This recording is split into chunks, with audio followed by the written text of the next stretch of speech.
Hello and welcome to Hollywood at Home from Arizona Public Media. I'm Victoria Lucas. Helen Mirren stars tonight in the fascinating true story of Maria Altman, a woman fighting to retrieve a collection of world-class artworks, and one in particular, stolen by the Nazis from her family in Austria as they fled the Holocaust. The movie is 2015's Woman in Gold, and the title refers not to Mirren's character, but to an iconic portrait of her aunt as a young woman, set against a mesmerizing gold-flecked background by renowned artist Gustav Klimt. The Germans had transferred the stolen collection to Vienna's state-owned Belvedere Museum, where Woman in Gold was displayed in a place of honor, soon becoming known as the Mona Lisa of Austria. At the end of the war, 7 years later, the museum claimed that all artwork received from the Nazis were now government property, refusing any attempt to return them to their original owners, or even to acknowledge that theft had occurred. But time passes. Laws change, information becomes more accessible, and investigative reporters dig up long-hidden truths. Maria Altman never gave up her quest to recover the masterpieces bequeathed her by her uncle upon his death in 1945, and her fight is the subject of tonight's film. Director Simon Curtis was one of London's preeminent directors of historical drama, equally at home in theater, television, and film, when he watched a documentary on the Altman case and realized its dramatic potential. So he worked with award-winning playwright Alexi K. Campbell to develop a screenplay for this complicated story. Curtis knew that Helen Mirren would be his first choice to play the indomitable, headstrong Maria Altman, a woman of both wit and anger, who saw the painting as a symbol of stolen life and who wanted to honor her family by bringing it back into the fold. But he also knew that she wouldn't consider the role without seeing a completed script.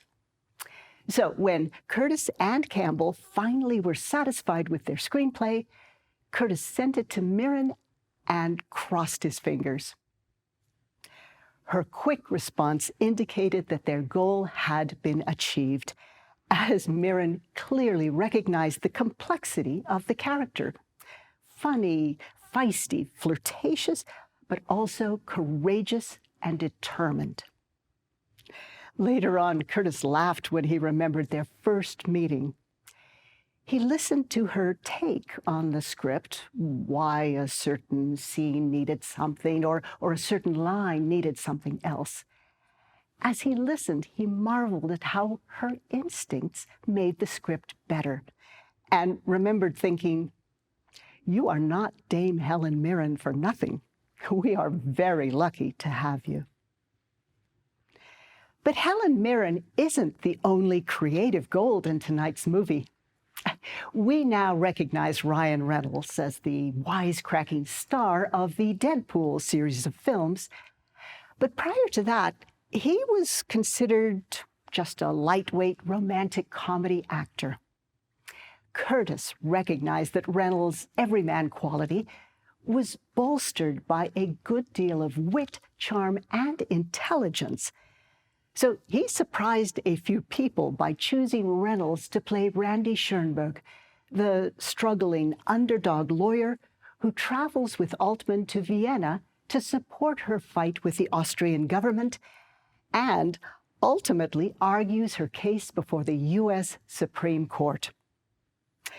Curtis then surrounded the two leads with an amazing supporting cast, including Daniel Broyle as the Austrian journalist who helps their cause, Katie Holmes as the lawyer's skeptical wife, Charles Dance as his law firm boss, Jonathan Pryce as Chief Justice Thurgood Marshall, and Elizabeth McGovern, who is married to director Curtis, in a small but pivotal role as a California judge.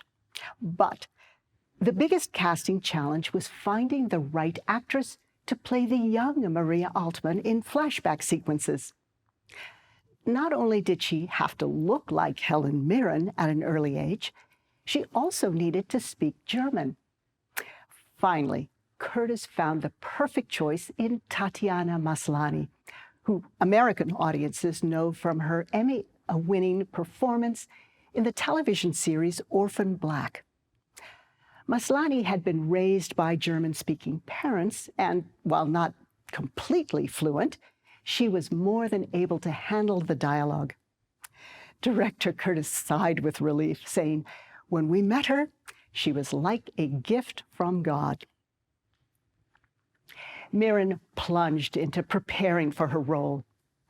She studied film of the real Maria's deposition during the trial, saying, "I watched her reactions and got a sense of the power and the intelligence and the wit of the woman."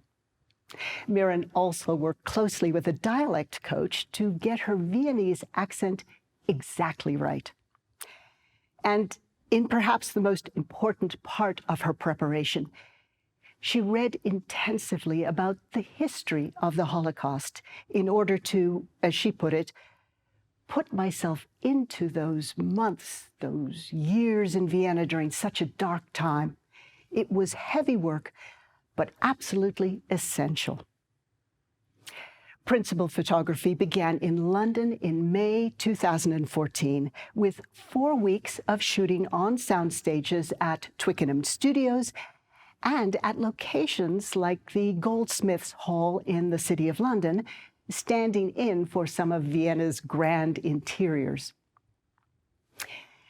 Helen Mirren and Ryan Reynolds may seem like something of an odd couple, but the two actors hit it off immediately on the set, which mirrored the on-screen friendship that develops between the young lawyer and the older woman determined to get justice.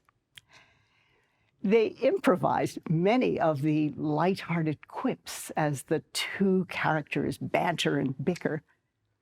As Mirren later told an interviewer, "I must have done something good in my life to have the opportunity to work with Ryan. He's utterly charming, lovely, a great guy to act with." After London, the company moved to Vienna, where the bulk of the film would be shot. This had special meaning for everyone involved, both cast and crew. As Mirren described it, to walk and work on the exact streets where Maria had lived and walked was incredibly powerful.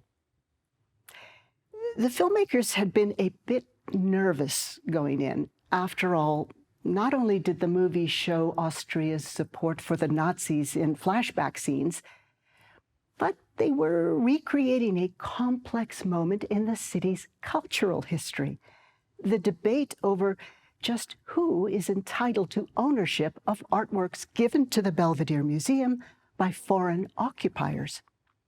Well, as it turned out, the local people were both hospitable and supportive, recognizing the realities of their past and wanting only to be portrayed honestly.